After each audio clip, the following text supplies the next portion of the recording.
alaikum wa rahmatullahi wa barakatuh, caros telespectadores, sejam mais uma vez bem-vindos aqui no nosso canal Relações entre Religiões. Vai mais um programa para o nosso canal com o tema o casamento no Islã, entre parênteses, a nikah. Mas antes queria pedir, ou melhor, queria fazer aquele pedido que tenho feito, principalmente aos nossos telespectadores que ainda não se inscreveram aqui no nosso canal Relações entre as Religiões, que se inscrevam para que não percam os próximos vídeos e desta forma estarão ligados a nós. E este tema, tenho comigo o convidado que responde por nome de Sheikh Juma Abdul Ghafour, onde vamos ter um curto diálogo de questão e resposta, ou melhor, pergunta e resposta. Sheikh Juma Abdul Ghafour, penso eu que é a sua primeira vez aqui no nosso canal, pois não? Claro, sim. Sim. E queria pedir ao Sheikh que cumprimente os nossos telespectadores. Assalamu alaikum wa rahmatullahi wa barakatuh. Sim, Sheikh, indo direto ao assunto, qual é o conceito do casamento? No que tange ao conceito, temos duas formas de como darmos a definição. A primeira é quanto à língua, ou melhor, linguisticamente, explica-se como junção, justaposição e a união. Por outro lado, no sentido restrito do Sharia, quando falo do Sharia, já ninguém ignora. Sim, quando falo do Sharia, a sua definição é um acordo que visa permitir os cônjuges para se usufruírem um ao outro, conforme o Sharia. Sim. Então, passamos a definir desta forma como o Islã define. Mas não existem algumas condições para se considerar como casamento? Bem, qualquer algo que tem se feito, é necessário que haja algumas condições. Realmente? Sim. Sim, mas poderias citar aqui algumas? Uma das condições tem que haver uma satisfação dos cônjuges, e a outra deve ser uma menção da pessoa que está sendo casada. Sim. E a outra deve haver a tutoria, isto é, o tutor tem que permitir que seja casada ou melhor, a pessoa menina, digamos isto. Sim. E o Sheikh, qual é a sua determinação? Embora não tenhamos concluído as condições, mas seguimos a hora. Mas não pode concluir. Sim, dizia o Sheikh? Sim, qual é a determinação do casamento? A determinação do casamento varia de uma pessoa a outra. Pode ser obrigatória. Pode ser obrigatório o casamento. Diz-se que é obrigatório quando a pessoa ou melhor, tem aquela as possibilidades. Tem as possibilidades. Quer dizer, ao invés de possibilidades, ele tem medo de incorrer o adultério. Sim. Isto é, depois dele ter reunido as possibilidades. Sim. Então, tendo medo de incorrer ao adultério, então esta pessoa é obrigatório o casamento exclusivamente para ele. Temos uma determinação chamada recomendação. Pode ser o casamento recomendável quando a pessoa tem o prazer de praticar o ato sexual. Ou melhor, já sabemos que o ponto fulcro do casamento é este. Sim. Então, tem o prazer de praticar aquele ato, mas ela não se, como posso dizer,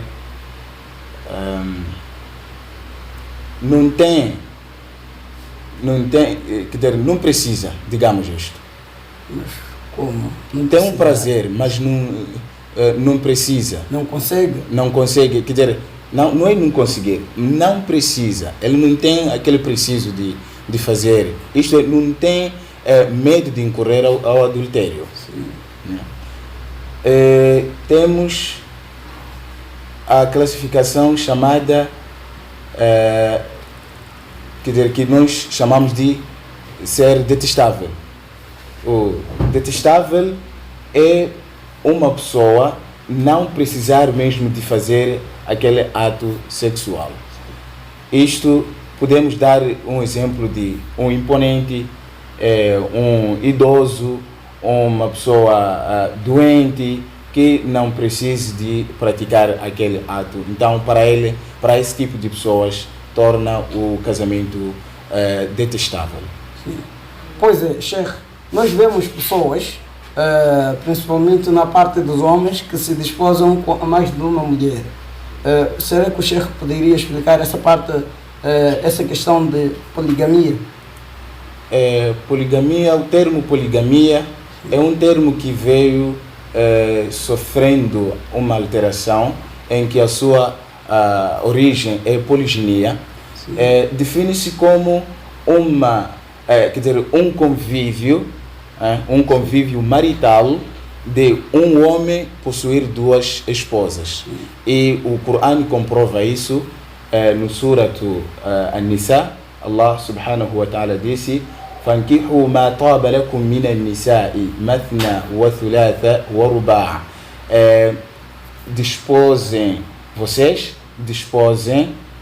Desposem-se com aquelas pessoas que vocês se aprazem. As pessoas referidas, o Corão já falou, que refere-se de Nisa, das mulheres, das pessoas que vocês se aprazem com. Pode ser duas, pode ser 3 ou 4. Aproveitamos quer dizer, nessa contagem, ou nessa citação, aproveitamos saber que o Corão ou ainda o Islã determinou o número das mulheres em que uma pessoa deve possuir, deve desposar. Ao passo que para outras religiões não há esta determinação. Podendo alguém ter vários amantes, mas desde que tenha, na igreja, tenha sido aquele reconhecimento de que tem uma esposa, mas pode ele ter vários amantes. Então o Islã isto proíbe. Então, para tal, o Islã permite o casamento poligâmico. Sim. Mas o mesmo Islã não considera como algo obrigatório, não? Não. Mas poderia explicar se não é obrigatório ou está a incentivar? Uma coisa que não é obrigatória, podemos dizer que, ou vê-se que é um incentivo. A razão por quê? Nenhuma palavra divina que veio para pôr como uma obrigação, mas sendo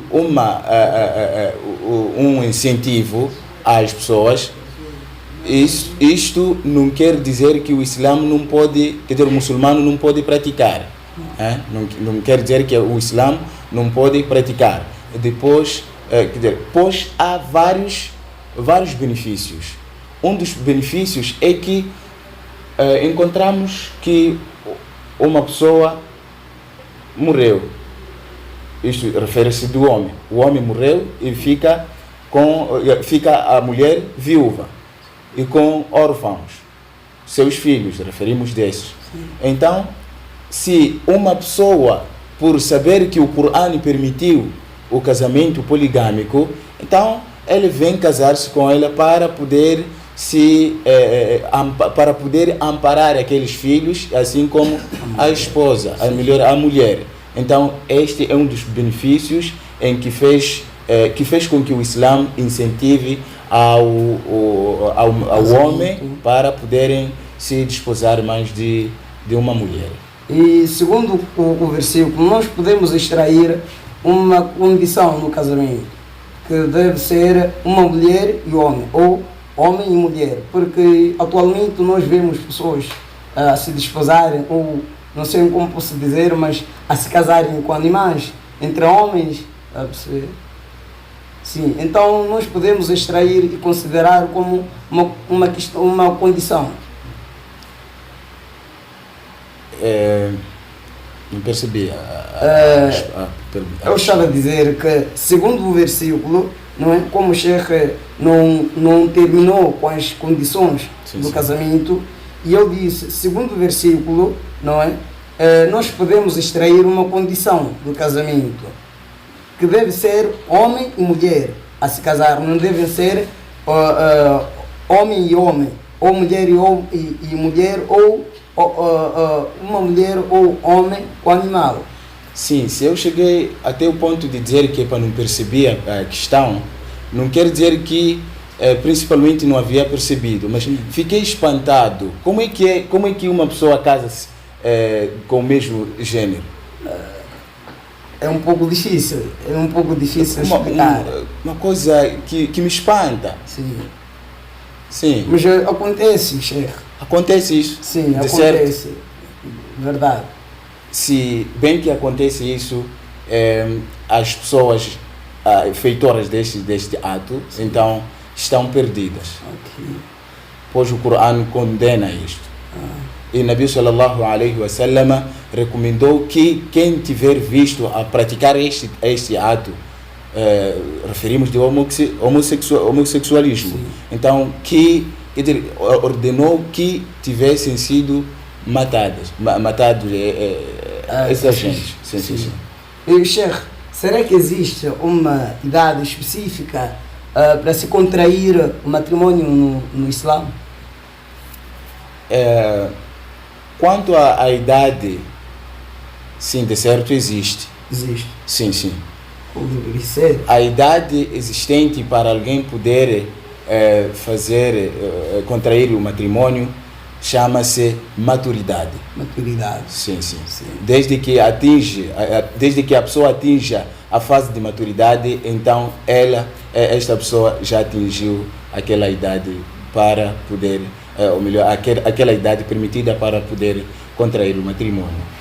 Aí nessa parte não se fala de idade, aquilo que nós conhecemos como 18 anos. A idade numeral. Sim, numeral. Não.